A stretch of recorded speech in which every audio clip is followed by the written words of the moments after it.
for all single-payer program.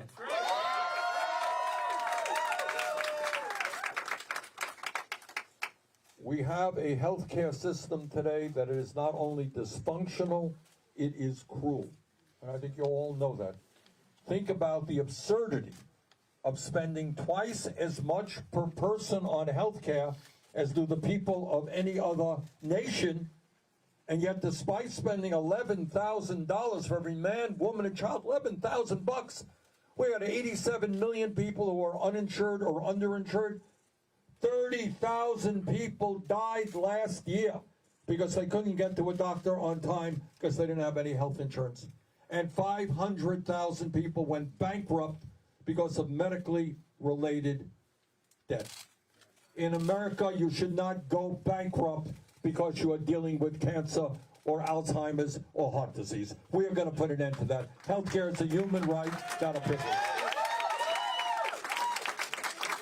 4 years ago, when I came to New Hampshire, I was asked about what are some of the major national security challenges that we face. And my answer was, at the top of the list, it is climate change. 4 years ago, that seemed like a radical idea. Not anymore, because that is exactly what the scientific community is telling us.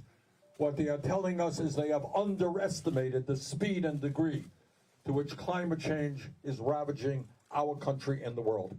And they are telling us that if we do not get our act together immediately, what we're going to see is rising sea levels inundate coastal areas all over our country and the world. We're going to see more drought. You're going to see the fires, the terrible fires that are burning now in Australia, that burned in California. That is going to be the norm. What you're going to see is more extreme weather disturbances that hit Venice, Italy, that hit Houston, Texas. Incredible floods. What you're going to see is the acidification of the ocean, people not able to eat the fish that they depend upon for their protein.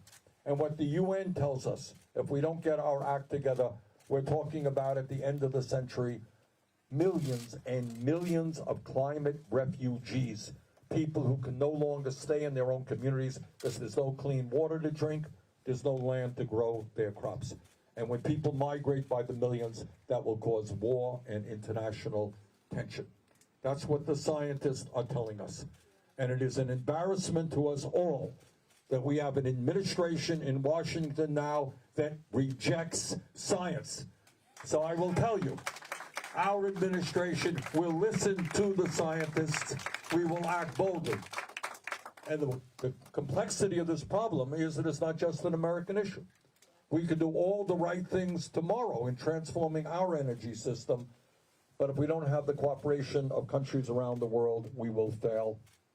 And the planet we leave to these beautiful kids will be increasingly unhealthy and uninhabitable.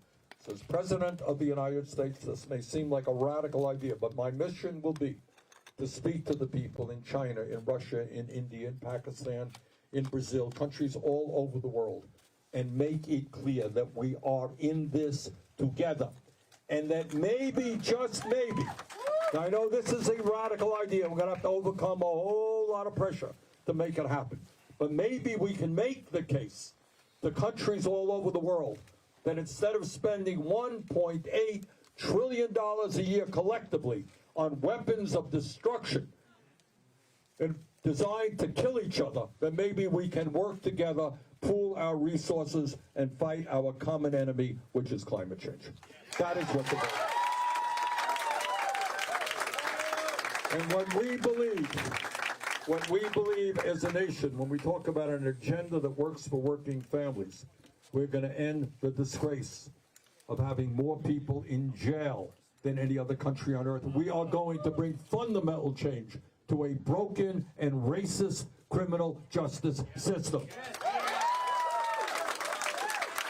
We're going to invest in our young people in jobs and education, not more jails and incarceration. We're going to end private prisons and detention centers in America. We're going to end the so-called war on drugs and legalize marijuana in every state in this country and expunge the records of those who have been arrested for possession of marijuana. And instead of demonizing the undocumented, we are going to pass comprehensive immigration reform and a path towards citizenship. Under our administration, federal agents will not be grabbing babies from the arms of their mothers. And on day one, we will restore the legal status of the 1.8 million young people eligible for the DACA program. Under our administration, gun safety legislation will be written by the American people, not the NRA. We are not intimidated by the NRA like Trump and the Republican leadership are. All right, we are going to pass gun safety legislation, which includes universal background checks, ending the so-called gun show loophole, the straw man provision, and we are going to do what a majority of the American people want now, something I have supported for 30 years, and that is end the sale and distribution of assault weapons in this country.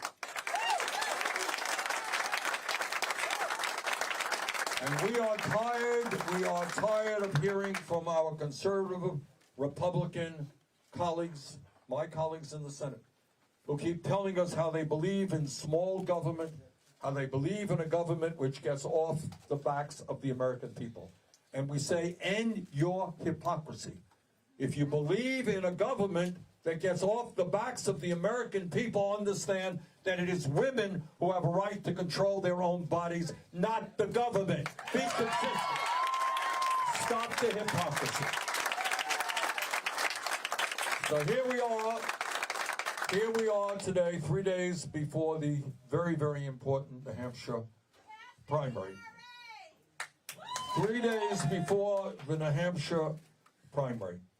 I think we have an excellent chance to win on Tuesday, and I'm particularly thankful for the incredible grassroots support that we have all over this state. Today, there are people knocking on tens and tens of thousands of doors.